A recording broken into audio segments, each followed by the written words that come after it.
আসসালামু আলাইকুম এভরিওয়ান। আজকে আমরা এন্ডোক্রাইন ফিজিওলজির কিছু কোশ্চেন সলভ করব। তো কোশ্চেনগুলো প্রি টেস্ট ফিজিওলজি বই থেকে নেওয়া। প্রি টেস্ট ফিজিওলজি অনেক আগের কোশ্চেন, 2008 সালের এডিশন। এটা আসলে আমার কাছে নতুন এডিশন নাই। তো যাক, শুরু করা যাক। খুব বেশি কঠিন কোশ্চেন না, সহজ। তো প্রথম কোশ্চেন কি বলছে, a 43-year-old male develops a brain tumour that impinges on the supraoptic nucleus। তো সুপ্রাঅপটিক নিউক্লিয়াস একটা ব্রেন টিউমার হয়েছে, যেটা সুপ্রাঅপটিক নিউক্লিয়াস আমার এফেক্ট করছে in the hypothalamus. As a result the secretion of which hormone is affected. এখন আমরা জানি যে সুপ্রাঅপটিক নিউক্লিয়াস থেকে আমাদের কোন হরমোন ক্ষরণ হয়। আমরা জানি সুপ্রাঅপটিক নিউক্লিয়াস থেকে এডিএইচ এবং অক্সিটোসিন আমাদের ক্ষরণ হয়। তো এখন যেহেতু আমার অক্সিটোসিন আর এডিএইচ ক্ষরণ হয়, তো এখানে অ্যান্সার হবে বি, এডিএইচ। তারপরে 2 নম্বর কোশ্চেন, যে ফলোয়িং নেক সার্জারি। তো একটা পেশেন্টের নেক সার্জারি হয়েছে। এই patient develop circumoral paresthesia and long QT interval. QT interval অনেক বেড়ে গিয়েছে অন ইলেক্ট্রোকার্ডিওগ্রাম। ইসিজিতে কিউটি ইন্টারভ্যাল বেড়ে গেছে। এখন নর্মালি আমরা যদি দেখি, ইসিজিতে কিউটি ইন্টারভ্যাল বাড়ার একটা কারণ আমাদের হাইপোক্যালসেমিয়া। আমরা যদি দেখি, এই আমাদের P wave, Q wave, R wave, S wave and then T wave. তো এখানে আমাদের এই কিউ ওয়েভ থেকে টি ওয়েভ, এটাকে বলা আমাদের কিউটি ইন্টারভাল। তো নর্মালি হাইপোক্যালসেমিয়া যখন হয়, তো তখন আসলে আমাদের কিউটি ইন্টারভাল বেড়ে যায়। এখন তো হাইপোক্যালসেমিয়া হলো, এবং এখন আমরা হাইপোক্যালসেমিয়া কেন হবে? আমরা জানি যে আসলে হাইপোক্যালসেমিয়ার কারণ প্যারাথাইরয়েড, ক্যালসিয়াম রেগুলেশন করে বডিতে যেই হরমোন, তার নাম প্যারাথাইরয়েড হরমোন। তো এখন যেহেতু injury of the parathyroid gland, এই কারণে হাইপোক্যালসেমিয়া হয়েছে। তো এখন কি বলছে, which of the following is true regarding the parathyroid hormone. তো প্যারাথাইরয়েড হরমোনের ক্ষেত্রে কোন জিনিসটা সত্য? তো এখন আমরা দেখি যে আমাদের it synthesize and secrete from the oxyphil cell, not, এটা চিপ সেল থেকে ক্ষরণ হবে, তো এটা হবে না। তারপরে secretion is increase in response to an increase plasma free calcium concentration. না, প্লাজমায় কনসেন্ট্রেশন কমলে আমাদের ইনক্রিজ হয়, এটাও হবে না, দুইটাই বাদ। তারপর it act directly on interstitial cell to calcium reabsorption, এটা ভিটামিন ডি করে, তো এটাও না। তারপরে it increases phosphate reabsorption in the renal proximal tubular cell. না, ফসফেট রিঅ্যাবজর্পশন বাড়ায় না, ফসফেট রিঅ্যাবজর্পশন কমায়, ফসফেট সিক্রিশন করে। তো এই ক্ষেত্রে অ্যান্সার হবে C number, it acts directly on bone cell to increase calcium reabsorption and mobilize calcium. এটা ডিরেক্টলি বোন সেলের উপর কাজ করে, ক্যালসিয়াম রিঅ্যাবজর্পশন বাড়ায়, ক্যালসিয়াম রিঅ্যাবজর্পশন করে এবং প্লাজমায় আমার ক্যালসিয়ামকে বাড়ায়। তারপরে পরের question, A 39-year-old man with enlarged head. তারপর প্রথম কথা 39-year-old, এটা একটা মধ্যবয়সী লোক। এনলার্জড হেড, মাথা বড়, hand and feet, osteoarthritic vertebral changes and হাস্টোসোম present with a complaint of gynecomastia and lactation. এখন কাহিনী enlarge head, hand and feet যখন বলছে, তো এইটা আসলে আমাদের অ্যাক্রোমেগালি হবে। হ্যাঁ, অ্যাক্রোমেগালি, যেহেতু আমার পেশেন্টের বয়স বেশি, তো এক্ষেত্রে আসলে জাইগান্টিজম হওয়ার কোনো পসিবিলিটি নেই, এটা অ্যাক্রোমেগালি হবে। আমরা জানি এক্সেসিভ গ্রোথ হরমোন আমাদের অ্যাক্রোমেগালি সৃষ্টি করে। তো এখন অ্যাক্রোমেগালি সৃষ্টি করলো, এখন গাইনোকোমেস্থিয়া অ্যান্ড ল্যাকটেশনের কারণ কি? আসলে এক্সেসিভ গ্রোথ হরমোন আমাদের এই হাইপোথ্যালামাসের নেগেটিভ ফিডব্যাক দেয়। তো আমাদের যদি আমাদের হাইপোথ্যালামাস হয়, তো এই হাইপোথ্যালামাসে আমাদের নেগেটিভ ফিডব্যাক দিল গ্রোথ হরমোন। তো গ্রোথ হরমোন যখন নেগেটিভ ফিডব্যাক দেয়, তো তখন আসলে হাইপোথ্যালামাস থেকে যে হরমোনগুলো সিক্রিশন হয়, তার লেভেল কমে যায়। তো হাইপোথ্যালামাস থেকে এমনই একটা হরমোন আছে, যেটার নাম প্রোল্যাক্টিন ইনহিবিটিং হরমোন বা ডোপামিন। তো এখন এই ডোপামিন আমাদের যে ল্যাক্টোট্রপ সেল আছে অ্যান্টেরিয়র পিটুইটারিতে, ওই ল্যাক্টোট্রপ সেলকে ইনহিবিট করে রাখে। এখন যেহেতু ডোপামিন রিলিজ কম, তো এই কারণে আসলে এটা ইনহিবিশন হবে না, এবং এই কারণে প্রচুর পরিমাণে আমাদের প্রোল্যাক্টিন সিক্রেশন হবে। এখন প্রোল্যাক্টিন যেহেতু আমাদের মিল্ক ইজেকশন এবং আমাদের মিল্ক ইজেকশনের পরে আমাদের ব্রেস্টের ডেভেলপমেন্টের জন্য হেল্পফুল। তো এই কারণে এই ক্ষেত্রে আমরা গাইনোকোমেস্থিয়া অ্যান্ড ল্যাকটেশন দেখতে পাচ্ছি। এখন পেশেন্ট কোথায়, এখন কোশ্চেন করছে, the patient is most likely suffering from tumour of which of the following location. Patient আসলে কোথায় আমাদের টিউমার হয়েছে আর কি। তো এখন আমরা দেখি যে পেশেন্টের আসলে মূলত টিউমার হয়েছে আমাদের অ্যান্টেরিয়র পিটুইটারিতে, কারণ অ্যান্টেরিয়র পিটুইটারি থেকে প্রচুর পরিমাণে আমাদের গ্রোথ হরমোন এবং প্রোল্যাক্টিন ক্ষরণ হচ্ছে।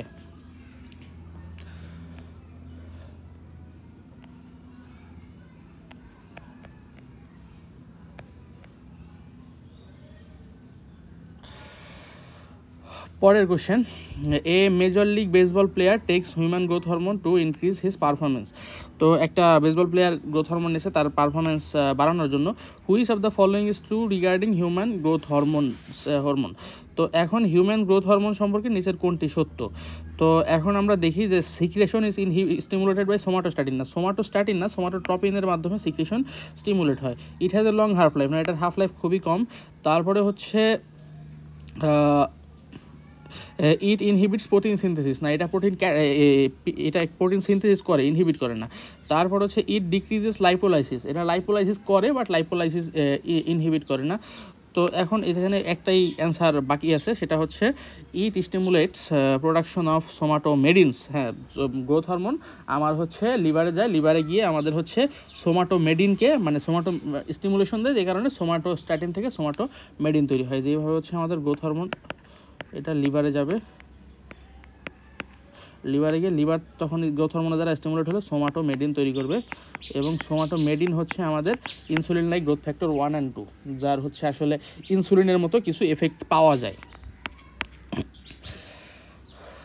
পরের question, a 28-year-old woman develops a posterior pituitary tumor. Which of the following hormone is secreted by posterior pituitary gland? posterior pituitary থেকে কোন হরমোন আসে? আমরা জানি posterior pituitary থেকে অক্সিটোসিন এবং অ্যান্টিডাইরেটিক হরমোন আসে। আর বাদ বাকি যা দেখতেছি আমাদের হচ্ছে এই আলফা এমএসএইচ, এটা হচ্ছে আমাদের ইন্টারমিডিয়েট লোব থেকে আসে।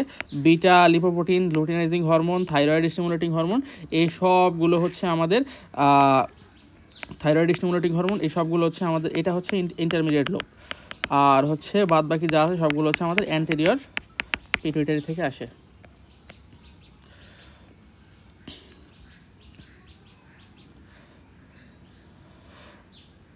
তারপরে question, a 22-year-old woman present with a recurrent vaginal candidiasis, তো ইনফেকশন আছে, that is refractory to nystatin treatment. Diabetes screening shows elevated fasting blood glucose, তো ব্লাড গ্লুকোজ এলিভেটেড। তো and the patient is started on 25 units of insulin per day, তো patient insulin না শুরু করছে। Which aspect of glucose transport enhanced by insulin? Insulin আমার glucose ট্রান্সপোর্টের কোন অ্যাসপেক্টকে বাড়ায়? তো এখন আমরা যদি দেখি, তো transport across the tubular epithelium on kidney, এটা ইনসুলিন ইন্ডিপেন্ডেন্ট। গ্লুকোজ যে সোডিয়াম গ্লুকোজ কো ট্রান্সপোর্টারের মাধ্যমে আমাদের হচ্ছে কিডনির প্রক্সিমাল কনভলিউটেড টিউবুল থেকে আমাদের হচ্ছে SGLT2 বা এই দিকে আমাদের হচ্ছে যখন আমাদের গ্লুকোজ ট্রান্সপোর্ট হয়, এটা আসলে ইনসুলিন ইন্ডিপেন্ডেন্ট। তারপরে হচ্ছে transport into the brain, blood brain barrier glucose cross করতে পারে, এটাও আসলে আমাদের হচ্ছে ইনসুলিন ইন্ডিপেন্ডেন্টলি। ইন্টেস্টাইনাল মিউকোসা, এটাও ইনসুলিন ইন্ডিপেন্ডেন্ট। আর অ্যাগেনস্ট এ কনসেন্ট্রেশন গ্রেডিয়েন্ট না, আসলে কনসেন্ট্রেশন গ্রেডিয়েন্টের টুয়ার্ডস দ্য কনসেন্ট্রেশন গ্রেডিয়েন্ট হচ্ছে আমাদের গ্লুকোজ ট্রান্সপোর্ট হয়। তো এই সবগুলোই বাদ। অ্যাডিপোসাইটে হচ্ছে আমাদের গ্লুকোজ ট্রান্সপোর্ট হতে আমাদের হচ্ছে ইনসুলিনের দরকার হয়। আমরা জানি যে আসলে ইনসুলিন হচ্ছে আমাদের লিপোপ্রোটিন লাইপেজকে স্টিমুলেট করে এবং হরমোন সেন্সিটিভ লাইপেজকে হচ্ছে আমাদের ইনহিবিট করে। এখন আমরা জানি যে লিপোপ্রোটিন লাইপেজ এটা হচ্ছে আমাদের অ্যাডিপোস টিস্যুর ক্যাপিলারিতে থাকে, এবং অ্যাডিপোস টিস্যুর ক্যাপিলারিতে যখন লিপোপ্রোটিন লাইপেজ অ্যাক্টিভেট হয় তখন হচ্ছে আমাদের এই ইনসুলিন হচ্ছে আমাদের লিপোপ্রোটিনকে ব্রেকডাউন করে, লিপোপ্রোটিন থেকে আমাদের ফ্যাটি অ্যাসিড তৈরি করে। এই ফ্যাটি অ্যাসিডগুলোকে আমরা আমাদের হচ্ছে এই অ্যাডিপোস টিস্যুর মধ্যে স্টোর করে। আর হরমোন সেন্সিটিভ লাইপেজ হচ্ছে অ্যাডিপোস সেলের মধ্যে থাকা একটা সাইটোপ্লাজমিক এনজাইম, যেটা হচ্ছে আমাদের ফ্যাট ব্রেকডাউন করে। যেহেতু ইনসুলিন হরমোন সেন্সিটিভ লাইপেজকে মানে স্টিমুলেট করে, এই কারণে হচ্ছে আসলে ফ্যাট ব্রেকডাউন করতে পারে না। তারপরে হচ্ছে পরের কোশ্চেন, তো এই ক্ষেত্রে আসলে আগের কোশ্চেনের অ্যান্সার ট্রান্সপোর্ট ইন দ্য অ্যাডিপোসাইট। পরের কোশ্চেন, 52-year-old woman, একজন 52 বয়সী মহিলা, chief complain snoring and referred for slip study. তো যাই হোক, এখন তার হচ্ছে স্লিপ স্টাডি করতে দেওয়া হয়েছে। তো এখন একটা হরমোনের সে আসলে আমাদের গ্রাফিক্যাল প্রেজেন্টেশন দেখাইছে যে এই হরমোনটার কখন আমার সিক্রেশন কেমন। তো আমরা যদি দেখি যে 8 আওয়ার স্লিপ যখন শুরু করলো তখন হরমোনের মাত্রা খুবই কম, বাট স্লিপ যখন শেষ তখন আসলে হরমোন খুবই বেশি। তো এটা আসলে মূলত হচ্ছে আমাদের কর্টিসল হরমোন। কর্টিসল হরমোন হচ্ছে আমাদের এভাবে আসলে ওঠানামা করে। Cortisol hormone is the only hormone that shows diurnal variation, মানে দৈনিক আমাদের একটা ভ্যারিয়েশন দেখায় কর্টিসল হরমোন। এখন কর্টিসল হরমোন আমরা জানি যে ঘুম থেকে ওঠার পর হচ্ছে কর্টিসলের লেভেল একদম পিক, সবচেয়ে বেশি বোঝা যায়। তো এটা আসলে কর্টিসল হরমোনই হবে, বাদ বাকি কোনো হরমোন হবে না। তারপরে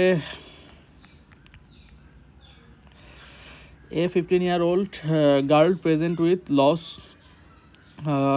of outer 1/3 of her eyebrows. Physical examination demonstrates slight enlargement of the thyroid gland বড় হয়েছে, and delayed relaxation phase of the deep tendon reflexor. মাসেলের রিল্যাক্সেশন ফেসটা মানে মাসেল রিল্যাক্স করতে পারতেছে না। Blood work shows that elevation in creatinine phosphokinase and thyroid stimulating hormone. তো আসলে এটা হচ্ছে আমাদের হাইপোথাইরয়েড মায়োপ্যাথি বলছে আর কি, হাইপোথাইরয়েড মায়োপ্যাথি। তো এই ক্ষেত্রে আসলে ক্রিয়েটিনিন ফসফোকাইনেজের লেভেল অনেক বেড়ে যায় আসলে। তো এখন এখানে কোশ্চেনটা কি বলছে, thyroid hormone therapy is ordered physiologically active thyroxine exist in which of the following from. Active thyroid existing, আমরা জানি যে আমাদের হচ্ছে থাইরয়েড মানে থাইরয়েড ফলিকল থেকে যখন আমাদের T3 অথবা T4 রিলিজ হয়, এটা হচ্ছে আমাদের থাইরয়েড বাইন্ডিং গ্লোবিউলিন, তারপরে হচ্ছে thyroid binding albumin, thyroid binding pre albumin এর সাথে হচ্ছে বাইন্ড করে থাকে। এখন যখন বাইন্ড করে থাকে তখন তারা ইনঅ্যাক্টিভ ফর্মে থাকে। এই plasma protein bounded thyroid hormone আসলে কোনো কাজই করতে পারে না। তো আসলে কাজ করার জন্য আমাদের আনবাউন্ড থাইরয়েড হরমোন লাগবে। তো unbound thyroid hormone is the active form of thyroid hormone.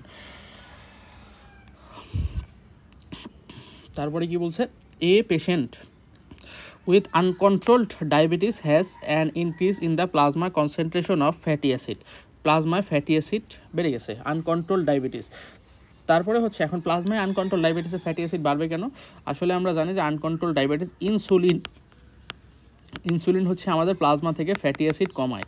এখন যেহেতু আমাদের ইনসুলিনের সমস্যা, তো আসলে প্লাজমায় ফ্রি ফ্যাটি অ্যাসিড অনেক বেড়ে যাবে।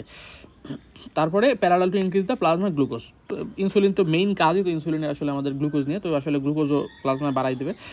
তারপর হচ্ছে এখন which of the following is correct regarding the activation of hormone sensitive lipase in the adipocyte. তো আসলে আমরা দেখি যে এই যদি আমাদের একটা অ্যাডিপোসাইট হয়, অ্যাডিপোসাইটের ভিতরে একটা হরমোন সেন্সিটিভ লাইপেস থাকে, যেই হরমোন সেন্সিটিভ লাইপেস হচ্ছে আমাদের এই অ্যাডিপোসাইটের ফ্যাটকে ব্রেকডাউন করে প্লাজমায় পাঠায়। তো এখন আমরা অপশনগুলো দেখি। প্রথম কথা, it causes increase hydrolysis of cholesterol esters. না, এটা হচ্ছে আমাদের ট্রাইঅ্যাসাইল গ্লিসারলের হচ্ছে আমাদের হাইড্রোলাইসিসকে বাড়ায়, তো এটা হবে না। তারপরে হচ্ছে it is prevented by cortisol. না, এটা কর্টিসলের দ্বারা প্রিভেন্ট হয় না, এটা কর্টিসলের দ্বারা মূলত ইনডিরেক্টলি স্টিমুলেট হয়। কর্টিসল ছাড়া এটা ডিরেক্টলি স্টিমুলেশন দেয় হচ্ছে আমাদের এপিনেফ্রিন, তারপরে হচ্ছে আমাদের গ্লুকাগন। এগুলো হচ্ছে মেইন স্টিমুলেশন। এরা হচ্ছে আমাদের এই হরমোন সেন্সিটিভ লাইপেসকে স্টিমুলেশন দেয় এবং আসলে আমাদের প্লাজমায় আমাদের হচ্ছে ফ্যাটি অ্যাসিড বাড়ায়। তো তারপরে হচ্ছে it is stimulated by insulin. না, এটা ইনহিবিটেড বাই ইনসুলিন। যেহেতু আমাদের গ্লুকাগন এটাকে স্টিমুলেট করে, ইনসুলিন এটাকে ইনহিবিট করবে। তারপরে হচ্ছে it results in accumulation of monoglyceride আর ডাইগ্লিসারাইড। না, এটা ট্রাইগ্লিসারাইড যখন আমাদের হচ্ছে থাকে তখন হচ্ছে এটা এই মানে হচ্ছে কাজ শুরু করে। তো এখন হচ্ছে তাহলে আর বাকি রইল একটা, it is mediated by cyclic AMP dependent protein kinase. তো আসলে কাহিনীটা কী হয়, এটাই সঠিক অ্যান্সার হবে। তো এটা কাজ কীভাবে করে, তো আমরা যদি দেখি যে এই যদি আমাদের হচ্ছে একটা অ্যাডিপোসাইট সেল হয়, তো অ্যাডিপোসাইট সেলে আমাদের হচ্ছে গ্লুকাগন এসে বাইন্ড করে।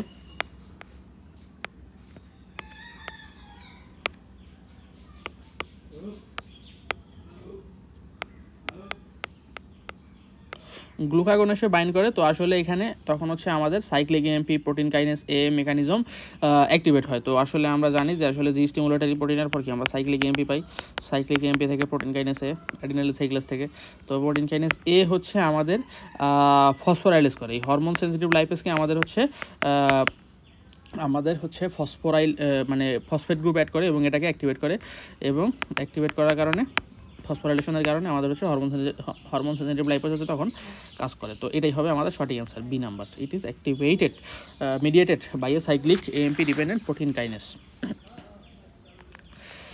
তারপরে হচ্ছে 472 নাম্বার কোশ্চেন, যে a patient with DiGeorge's congenital thymic aplasia present with a seizure. তো এখন আমাদের হচ্ছে আগে জানতে হবে যে ডিজর্স কনজেনিটাল থাইমিক অ্যাপ্লাসিয়া জিনিসটা কি। তো থাইমিক অ্যাপ্লাসিয়া হচ্ছে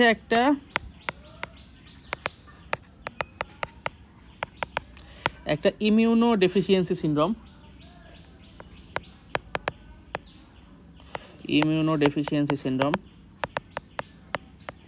তারপরে হচ্ছে এটা তৈরি হবে কেন, এটা তৈরি হবে হচ্ছে আমার থার্ড এবং ফোর্থ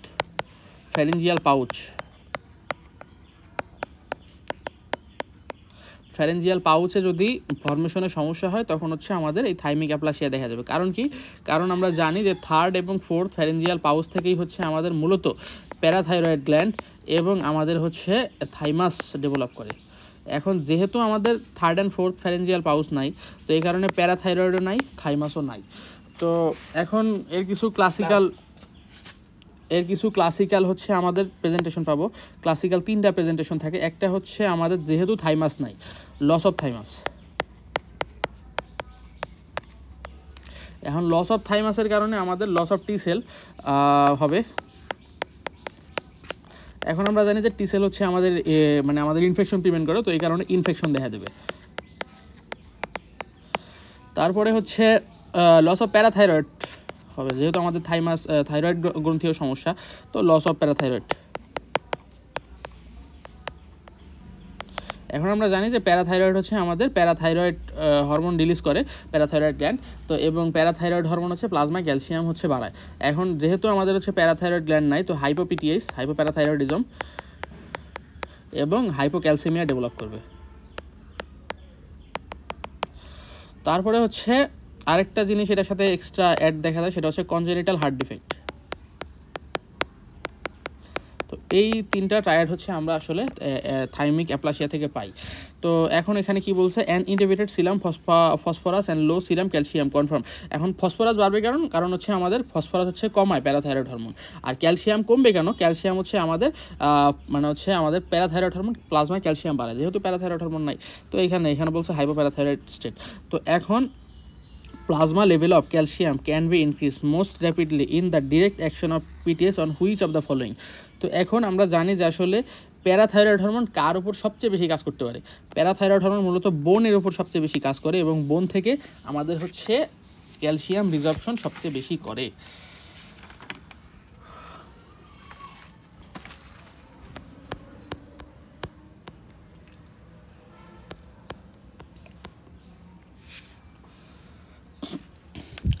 তারপরে question, a patient with hyperkalemic renal failure is given a infusion of glucose and insulin. এখন আমরা বলছি যে আসলে একটা পেশেন্ট ইন হাইপারক্যালেমিয়া বা প্লাজমায় হচ্ছে আমাদের ক্যালসিয়াম বেশি, is given an infusion of glucose with insulin. এখন আমরা হাইপারক্যালেমিয়ার পেশেন্টকে কেন আমরা ইনসুলিন দিব? আসলে ইনসুলিন হচ্ছে আমাদের পটাশিয়াম হচ্ছে আমাদের সেলের ভিতরে হচ্ছে এন্টার করে এবং ইসিএফএ হচ্ছে আমাদের পটাশিয়াম লেভেল কমায়। হ্যাঁ, ইসিএফএ পটাশিয়াম লেভেল কমায় ইনসুলিন। এখন কোশ্চেনটা করছে কি, the action of insulin include which of the following. তো এখন ইনসুলিন কী করছে, কনভার্টিং গ্লাইকোজেন ইন্টু গ্লুকোজ, না গ্লাইকোজেনকে গ্লুকোজ না বরং গ্লুকোজকে গ্লাইকোজেনে কনভার্ট করতে সাহায্য করে। স্টিমুলেশন অফ গ্লুকোনিওজেনেসিস, না স্টিমুলেশন দেয় না, উল্টা আরও ইনহিবিট করে রাখে। তারপরে হচ্ছে increasing plasma amino acid concentration, insulin বাড়ায় না, প্লাজমা থেকে ইনসুলিন অ্যামিনো অ্যাসিড লিভারের মধ্যে ঢুকায়। তারপর হচ্ছে রিডিউসিং ইউরিন ফর্মেশন, না ইনসুলিন ইউরিন ফর্মেশন কমায় না। তো এই ক্ষেত্রে আসলে অ্যান্সার হবে ডি। তো ডি এ কী বলছে, এনহ্যান্সিং পটাশিয়াম এন্ট্রি ইন্ডুসেস, যেটা আগেই বললাম যে কেন আসলে পটাশিয়াম এন্ট্রি বাড়ায়। তারপরে হচ্ছে পরে কোশ্চেন, এ 47-year-old woman উইথ an anterior pituitary tumor present with poor wound healing, anterior pituitary tumor এবং পুর উন্ড হিলিং। তো এখন আর কি বলছে, হাইপার টেনশন। এখন এই দুইটা যখন আমাদের বলছে, তো এখন আমরা আসলে এটা আসলে একটাই ইন্ডিকেট করে যে পুর উন্ড হিলিংয়ের কারণ হচ্ছে আমাদের হচ্ছে এক্সেসিভ কর্টিসল এবং হাইপার টেনশন দূরে হচ্ছে আমাদের এক্সেসিভ কর্টিসল। কেন আমরা একটু দেখি, আসলে কর্টিসল হচ্ছে আমাদের অ্যান্টি ইনফ্লামেটরি একটা হরমোন। আমরা বলতে পারি যে আসলে ইনফ্লামেশন যখন হয়, তো ইনফ্লামেশন যেখানে হয় তো ওইখানে হচ্ছে আমাদের টি লিম্ফোসাইট বা বি লিম্ফোসাইট এইগুলো হচ্ছে অ্যাকুমুলেশন হতে থাকে। তো কর্টিসল আমাদেরকে টি লিম্ফোসাইট এবং বি লিম্ফোসাইট ওইদিকে অ্যাকুমুলেশন হতে দেয় না। এই কারণে ইনফ্লামেশন প্রলং করার একটা প্রলংড ইনফ্লামেশনের একটা টেন্ডেন্সি থেকে যায় বাই দ্য কর্টিসল। এই কারণে আসলে পুর উন্ড হিলিং বা উন্ড হিলিং ঠিকমতো হয় না। আরেকটা জিনিস, হাইপার টেনশন কেন হয়? তো আসলে এটা হচ্ছে আসলে কর্টিসল আমাদের এন্ডোথেলিয়াম নাইট্রিক অক্সাইড এটা সিনথেসিস করতে আসলে বাধা দেয়। এখন নাইট্রিক অক্সাইড হচ্ছে একটা ভেজোডাইলেটর, এটা ইনফ্লামেশন নাইট্রিক অক্সাইডের একটা কাজ আছে যে আসলে নাইট্রিক অক্সাইড রিলিজ হওয়ার মাধ্যমে যখন আসলে ইনফ্লামেশন হয় তখন আসলে নাইট্রিক অক্সাইড রিলিজ হয়, ব্লাড ফ্লো এরিয়া বেড়ে যায়, যাতে সহজে আমাদের হচ্ছে টি লিম্ফোসাইট বি লিম্ফোসাইট ওদিকে যাইতে পারে। এখন যেহেতু আমাদের নাইট্রিক অক্সাইড কম, তো এক্ষেত্রে আসলে আমাদের ভেজোডাইলেশনও কম। তো ভেজোডাইলেশন যখন কম আসলে তখন টোটাল পেরিফেরাল রেজিস্ট্যান্স বেশি এবং আসলে ব্লাড প্রেশারও বেশি। এখন তাইলে আমাদের হচ্ছে বলছে যে দ্য এন্ডোজেনাস সিক্রেশন অফ এসিটিএস। এখন আসলে এনার যেহেতু অ্যান্টেরিয়র পিটুইটারিতে টিউমার আছে, তো আসলে এক্ষেত্রে এসিটিএস সিক্রেটিং টিউমার, এক্সেসিভ এসিটিএস সিক্রেশন হয়। এবং আমরা জানি যে এসিটিএস বা অ্যাড্রেনোকর্টিকোট্রপিক হরমোন মূলত আমাদের second layer of adrenal cortex বা জোনা ফ্যাসিকুলাটা এখানে হচ্ছে স্টিমুলেশন দেয় এবং এখান থেকে কর্টিসল রিলিজ স্টিমুলেটেড করে। তো এখন হচ্ছে এসিটিএস এর কাজ কী? প্রথম কথা বলছে it is decreases during period of stress. না, এটা হচ্ছে পিরিয়ড অফ স্ট্রেসে কমে না, বরং এটা হচ্ছে বাড়ে, এটাকে অ্যান্টি স্ট্রেস হরমোন বলা হয়। It is inhibited by aldosterone. না, এটা অ্যালডোস্টেরনের দ্বারা ইনহিবিট হয় না। It is stimulated by glucocorticoid. না, এটা গ্লুকোকর্টিকয়েডের দ্বারাও স্টিমুলেট হয় না, অ্যাপিনেফ্রিনের দ্বারাও স্টিমুলেটেড হয় না। তো এটা হচ্ছে সঠিক answer. It shows a circadian rhythm. ঠিক আছে, সাইকার্ডিয়ান রিদম ইন হিউম্যান, মানে এটা একটা রিদমে হচ্ছে হয়, যেমন ঘুম থেকে ওঠার পরে সবচেয়ে বেশি হচ্ছে আমাদের কর্টিসল রিলিজ হয় যদি সাউন্ড স্লিপ হয়, 12 ঘন্টা স্লিপের পরে। পরের কোশ্চেন, এটা একটু ইম্পর্ট্যান্ট এবং একটা ভালো question. A patient with tuberculosis become confused and complains of muscle cramps and nausea. Lab result shows a plasma sodium concentration of 125 milliequivalent per liter. তো প্লাজমা সোডিয়াম কনসেন্ট্রেশন যেহেতু আমরা জানি 135 থেকে 145, তো এই সোডিয়াম কনসেন্ট্রেশন কমে গেছে। তারপর হচ্ছে সিরাম অসমোলারিটি 200 মিলিঅসমোল পার কেজি। তো অসমোলারিটি তো 300 থাকার কথা, এটাও আসলে কমছে। তারপর হচ্ছে ইউরিন অসমোলারিটি 100 মানে 1500 মিলিঅসমোল পার কেজি, এটা আবার বেড়ে গেছে। ইউরিন সোডিয়ামও অনেক বেড়ে গেছে। তো আসলে নর্মাল ব্লাড ভলিউম নর্মাল। তো এখন ব্লাড ভলিউম যেহেতু নর্মাল, এটাকে আমরা বলবো আইসোভলিউমিক। তারপরে হচ্ছে আইসোভলিউমিক, যেহেতু আমাদের হচ্ছে অসমোলারিটি কমে গেছে তাহলে হাইপোটনিক, আর হচ্ছে সোডিয়াম যেহেতু কমে গেছে হাইপোনাট্রিমিয়া। এখন যেহেতু আমার ব্লাড ভলিউম ঠিক আছে, হ্যাঁ ব্লাড ভলিউম যেহেতু ঠিক আছে, তো এক্ষেত্রে আসলে আমরা বলতে পারি যে আসলে এই পেশেন্টের অ্যালডোস্টেরন নিয়ে কোনো সমস্যা নাই। অ্যালডোস্টেরন এক্সেসিভ থাকলে বা অ্যালডোস্টেরন যদি এক্সেসিভ থাকে, তো তখন আসলে আমাদের হচ্ছে ব্লাড ভলিউমের সাথে সাথে সোডিয়াম বেড়ে যেত। তো এক্ষেত্রে হচ্ছে তখন আমরা হাইপারটোনিক বলতাম। এখন যেহেতু আমাদের হচ্ছে এখানে সোডিয়ামের অসমোলারিটি বাড়ে নাই, উল্টা কমছে, তো এক্ষেত্রে আসলে এক্সেসিভ অ্যালডোস্টেরন সিক্রেশন এখানে হবে না। তারপরে হচ্ছে 1 নম্বর কোশ্চেন অ্যান্সার কী বলছে? Increased secretion of atrial natriuretic peptide. এখন অ্যাট্রিয়াল নাট্রিউরেটিক পেপটাইড যখন সিক্রেশন হবে, তো তখন আসলে প্রচুর পরিমাণে ওয়াটার হচ্ছে আমাদের সোডিয়ামের সাথে ওয়াটার নাট্রিউরেসিস যাই বলি, সোডিয়ামের সাথে সাথে হচ্ছে আমাদের ইউরিনারি রুটে চলে যাবে। তো ইউরিনের অসমোলারিটি এত বাড়বে না, আর প্লাজমার ভলিউমও অ্যাকুরেটলি আইসোভলিউমিক থাকবে না। Decreased secretion of aldosterone secretion যদি কমে, অ্যালডোস্টেরন সিক্রেশন কমলে ইউরিনারি রুটে প্রচুর পরিমাণে সোডিয়াম বের হবে অ্যাজ ওয়েল অ্যাজ ওয়াটার বের হবে। তো এই কারণে আসলে আমাদের ওইটাও আইসোভলিউমিয়া ডেভেলপ করবে। ইনক্রিজ সিক্রেশন অফ অ্যালডোস্টেরন বাড়লে হচ্ছে প্লাজমায় সোডিয়াম বাড়বে। তো প্লাজমায় যদি সোডিয়াম বাড়ে মানে সোডিয়াম রিটেনশন এদিক দিয়ে বাড়বে, সোডিয়ামের সাথে ওয়াটারও যাবে। তো এখন ওয়াটার যখন যাবে তো এটা আসলে হাইপার ন্যাট্রিমিয়া ডেভেলপ করবে। এখন হাইপার ন্যাট্রিমিয়া তো না, আমার হাইপোন্যাট্রিমিয়া। তো আরেকটা আছে ডিক্রিজড সিক্রেশন অফ অ্যান্টিডাইরেটিক হরমোন। এখন এডিএইচ যদি কমে, এডিএইচ কমলে হচ্ছে আমার ইউরিনারি রুটে প্রচুর পরিমাণে ওয়াটার মানে হচ্ছে এক্সক্রিট হবে। তো ইউরিন হচ্ছে তখন আসলে এই 1500 ml আসলে মিলিঅসমোল ইউরিনের কনসেন্ট্রেশন কখনই হবে না, তখন আসলে ইউরিনের কনসেন্ট্রেশন অনেক কমে যাবে। তো এটা আসলে হবে না। তো তারপরে হচ্ছে সবার লাস্টে যেটা রয়েছে ইনক্রিজ সিক্রেশন অফ এডিএইচ।